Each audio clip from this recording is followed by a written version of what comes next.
Ok. Bonjour à tous et re-bienvenue chez SQFF Podcast. Ici Félix Tremblay avec Zachary Saint-Pierre, Salut. Jacob Labelle Salut. et Félix Loca. Salut tout le monde. Aujourd'hui, pour la première fois sur le podcast, nous avons une invitée de renommée internationale, une des célébrités les plus joviales et pleine de bonne humeur. Et aussi, faites du bruit pour la seule et unique Sylvie Fréchette. Ouais! Ok Sylvie, ça va se passer en deux parties, ok? La première partie, ça va être des questions plus personnelles, plus sérieuses. Puis la deuxième partie, ça va être des questions plus drôles. C'est bon? OK. Ouais. On va commencer par la première partie. Présente-toi, puis tu fais quoi dans la vie? Je suis Sylvie Fréchette. Si je parle de mon passé, j'ai été une athlète pas mal toute ma vie. J'ai participé à plusieurs championnats du monde, à 2 Jeux olympiques, dont 2 médailles olympiques. J'ai été un peu mannequin dans mes belles années, ça fait très longtemps. J'ai eu ma propre ligne de maillot de bain, j'ai eu mon émission de télévision, puis par la suite, j'ai joint les rangs du Cirque du Soleil pour le spectacle Haut à Las Vegas, où j'ai vécu pendant 8 ans. Oh, Puis quand je suis revenue du Cirque du Soleil, j'ai travaillé pour le Comité olympique canadien. J'ai fondé un club de nage synchronisé, je suis conférencière, puis je suis maintenant, je suis adjointe administrative maintenant dans un cabinet de services financiers. Puis je suis mère de 2 folles. oh ouais, ça fait beaucoup, hein? Ouais, pas mal. Mes félicitations pour tout. Si tu pourrais te décrire en 2 mots, ce serait quoi? Honnêtement. Non! Honnête. Puis, je sais pas comment dire. J'ai envie de dire frondeuse. Quand quelqu'un dit ça se peut pas, ça marchera pas, c'est clair que moi je vais foncer à 2. C'est comme les poings fermés dans cette situation-là. Quand quelqu'un me dit c'est impossible, c'est clair que moi je vais l'essayer quand même. Okay. Fait que j'aime sortir de ma zone de confort, j'aime me challenger à faire des projets de fou. Fait que c'est. J'ai envie de t'en dire un autre. Je pense que j'étais assez unique. Ah. Excuse-moi, mon chien jappait, puis jappe. Unique? Pourquoi unique? Ben, sincèrement, je me sens pas comme une femme de mon âge. Mm-hmm. Tu sais, comme je suis être une mère, puis je vais avoir bientôt 55 ans, puis je me sens pas comme ça. C'est pas que je refuse de vieillir, j'assume très bien mes cheveux blancs, mon rôle de mère, mes responsabilités et tout, mais j'aime la vie, j'aime la jeunesse. Profite de la vie. Oui, puis d'être groundée sur ce qui se passe aujourd'hui. Mm-hmm. Pas avoir de nostalgie sur hier, puis pas avoir trop d'attentes sur demain. Vraiment de croquer dans la vie maintenant. C'est une belle mentalité. Je pense que tous nos auditeurs devraient en prendre note. Ok, prochaine question. Est-ce que la nage synchro fait encore partie de votre vie ou vous êtes passé à autre chose? Ben oui, ça fait encore partie de ma vie, mais de moins en moins. Mm-hmm. C'est sûr que d'avoir eu le privilège de partager ma passion avec mes 2 filles qui en ont fait elles aussi, ça a prolongé ma passion pour mon sport. Mm-hmm. Ça m'a même fait découvrir le métier d'être entraîneur. J'ai toujours dit que je ne serais jamais coach de toute ma vie, puis wouhou, ça fait 10 ans que je suis entraîneur, puis sincèrement, j'aime beaucoup ça. J'ai même eu la chance d'être assistante puis entraîneur d'équipe Québec, de faire des compétitions un peu partout. Mais en ce moment, c'est ça que la pandémie n'a pas aidé. Je me suis retrouvée du jour au lendemain sans emploi, donc il a fallu que je me réinvente un peu. Puis je me rends compte que, encore une fois, de sortir de ma zone de confort, de me lancer dans un milieu que je ne connais pas du tout, qui est le monde des finances, au lieu de rester dans mes vieilles pantoufles que je connais, qui est la nage synchro, parce que j'ai vu tous les raccoins de ce sport-là, ben ça me fait du bien. J'ai comme l'impression que tu vis une deuxième vie. Je me sens vivante, puis je me sens challengée, puis ça me fait du bien. Donc, je m'entraîne encore. Je fais 2 fois 2 heures par semaine d'entraînement en nage synchro. Ben, c'est sûr que la nage synchro, c'est très vaste, là. On a un peu de la muscu, de la natation, puis de la base de nage synchro, mais je fais quand même 4 heures d'entraînement par semaine. Ça, je pense que je vais le garder. J'aime ça. C'est le fun à savoir. Prochaine question. C'est quoi ton plus gros rêve que t'as pas encore réalisé? Genre le rêve que tu dis, je veux faire ça avant de mourir. Mon plus beau rêve, ça va être de retourner à Barcelone. Mhm. C'est la ville de mes premiers Jeux olympiques. Ouais. Parce que mes Jeux olympiques à Barcelone ont été très dramatiques. Ça n'a pas été des Jeux ordinaires. Quelques jours avant que je quitte pour les Jeux olympiques, mon fiancé s'est suicidé. Mhm. Puis, aux Jeux olympiques, il y a une juge qui a fait une erreur. Donc, aux Jeux olympiques, je n'ai pas reçu la bonne médaille. J'ai reçu la médaille d'argent, puis ça a pris presque 1 an et demi avant que je puisse recevoir La médaille d'or. Puis, à cause que j'étais en choc, à cause du suicide de mon fiancé, ben je me souviens de rien. Je me souviens pas du village, de l'aéroport, je me souviens pas de la foule. J'ai presque pas de photos. J'étais comme pas là. Puis je me suis toujours dit qu'un jour, je voudrais vraiment retourner sur le bord de la piscine à Barcelone avec mes 2 filles parce qu'elles ont partagé avec moi la passion de la nage synchro puis de nager dans la piscine de Barcelone avec elles. Ouais. En souhaitant que j'ai des beaux souvenirs qui remontent puis que je puisse en créer des nouveaux aussi. Donc, c'est probablement un de mes C'est rêves. beau, c'est beau. Mais, tu sais, malgré tout, t'as quand même réussi à gagner la médaille d'or, malgré tout ce qui s'est passé avant les Jeux olympiques. C'est Ouais, quand même un bel exploit. Mais quand j'y repense, je me dis, what the fuck, comment j'ai fait ça? Ouais. Parce que je suis quelqu'un qui est très sensible. Moi, je crois y aller, puis je me dis, je peux pas voir que moi, tu sais, j'ai réussi à passer à travers tout ça. Mais c'est quand même impressionnant de voir comment on est plus fort qu'on le pense dans la vie.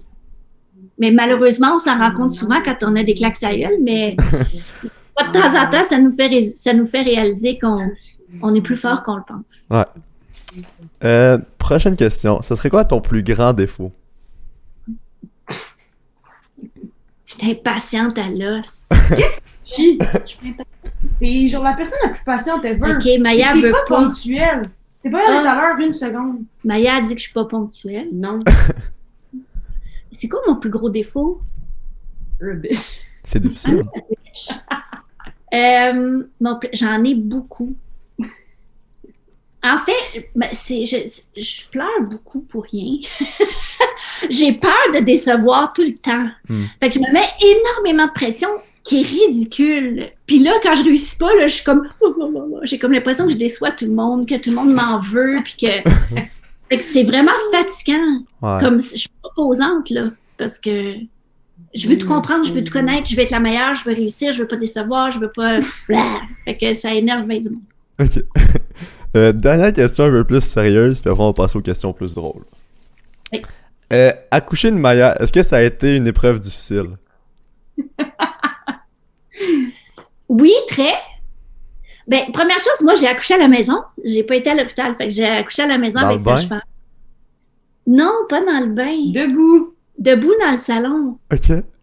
C'est la première fois que j'entends ça.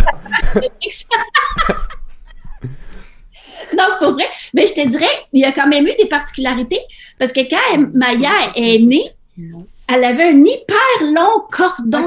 Ok. Comme Ok. le cordon ombilical était hyper long. Ok. Je pense que Maya voulait faire du bungee. Ok. Wow, hein? On va se calmer ici, deux secondes. Hein? Mais c'était très, très beau. Ok. Bon, on va passer maintenant aux questions un peu plus comiques, ok? Essayez d'être drôle. Ok. La première question. Selon vous, les personnages du film Cars ou les bagnoles ont-ils une assurance vie ou une assurance automobile? Andy, sois pas blonde.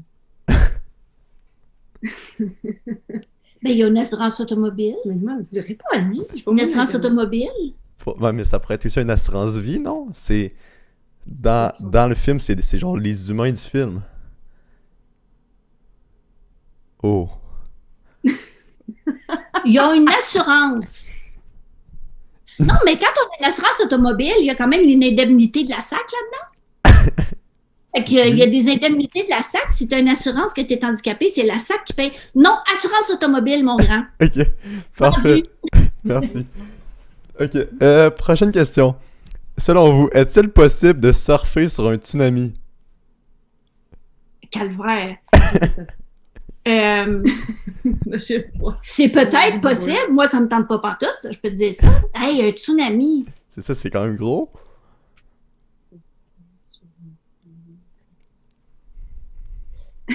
Non, moi, je pense pas que c'est C'est possible. pas possible? Parce que, comment tu veux monter? Tu sais, comme l'eau attire Ouais. au bout. Là. Fait que comment tu fais pour embarquer sa vague? Ça veut dire qu'il faut que tu sois aspiré par l'océan Ouais. pour aller trouver sur le top de la vague. Mais tu prends la Non. vague juste quand elle arrive, tu sais, quand ça va pour faire la vague, là. C'est là que t'apprends. Oui, mais il faut que tu sois loin en Titi. Ouais. Il faut que tu saches où la vague va starter parce que ça Ouais. tire plusieurs centaines de mètres, cette affaire-là. Il y a Ouais. la vague qui grimpe, puis là, genre, tu nages pour monter dessus. Ça veut dire qu'il faut que tu sois en arrière. Ouais, c'est ça. En arrière. Ouais. C'est compliqué. Mais ça me tente pas. Prochaine question. Les poissons boivent-ils de l'eau? J'espère que non, pauvre chou. Mais parles-tu de l'eau? Arrête de faire. Maman! Ben non, il y aurait plus d'eau dans leur bocal. Là. Non, les Non? poissons boivent pas d'eau. Ok. Prochaine question. On va prendre. Ok. Celle-là. Selon vous, est-ce que c'est plus facile de faire caca dans l'espace? Je pense pas, il n'y a pas de gravité.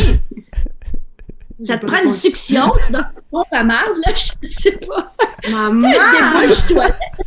Oh, maman! Mais quoi? Et là, Non, mais il n'y a mais. pas de gravité. Fait qu'il y a sûrement une succion quelconque qui se passe dans l'orifice anal. Ok. Et non, mais comment veux-tu la crotte à ton... Ok, wow! Trop d'informations! Oh my god! Ok. Parfait. Prochaine question. Il reste 2 questions. L'avant-dernière, c'est un choix. Est-ce que vous préfériez avoir les doigts couverts de poudre à Doritos ou avoir tout le temps la morve au nez? De la poudre à Doritos. C'est vrai? Ah Est-ce que oui. t'aimes la poudre? Ben, de la poudre. Non, mais j'adore les... Ah, c'est que j'allais dire ça. Non, j'aime mieux la poudre à Doritos. Mais des fois, ça peut être un peu agaçant, non? Fait que tu prends du papier, il devient tout orange ou... Tu Tu prends salis ton tout. sel, Tu salis tout ton linge tout le temps. Lèche les doigts. Tu ramasses ta mort de Bailey. Non, mais la mort au nez, c'est dégueulasse. Ben, Puis t'es dégueulasse pour tout le monde aussi. ben t'es quoi? Tu crois-tu vraiment que c'est mieux? Oui, moi, j'aime mieux la poudre à Doritos. La poudre à Doritos. Et Ok. quand t'as un petit... Quand t'as Non. faim, tu te grignotes les doigts. Dernière question. Préfériez-vous avoir des œufs, pondre des œufs ou avoir des règles?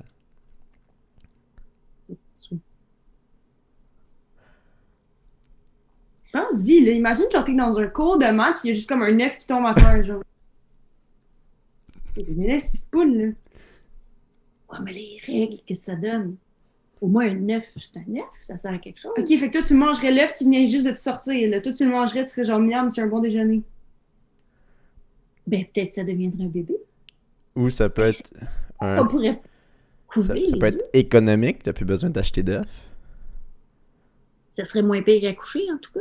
On pourrait les couver puis ils deviendraient des Tu pas dit manières. que c'était le fun de l'accoucher? Non, j'ai pas dit que c'était le fun. J'ai dit que c'était un beau moment, c'est émouvant. Il n'y a rien de fun à coucher, ma chérie, je te jure.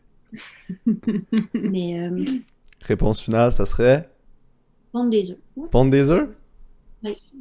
Ok, parfait. Bon, ben, merci à tout le monde d'avoir été là pour le podcast avec Sylvie. Oh, on a une question à William. As-tu une question, William? Non, c'est un applaudissement. Un applaudissement, ok. Merci tout le monde. Merci tout le monde. Merci, Will. Un mot de la fin, Sylvie? Le mot de la fin?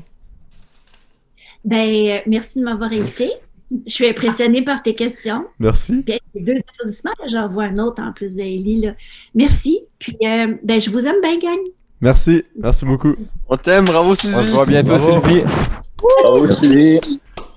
Donc, merci à tout le monde d'avoir été là pour le podcast. On se voit sur un prochain podcast la semaine prochaine. Donc, à la prochaine tout le monde. Bye.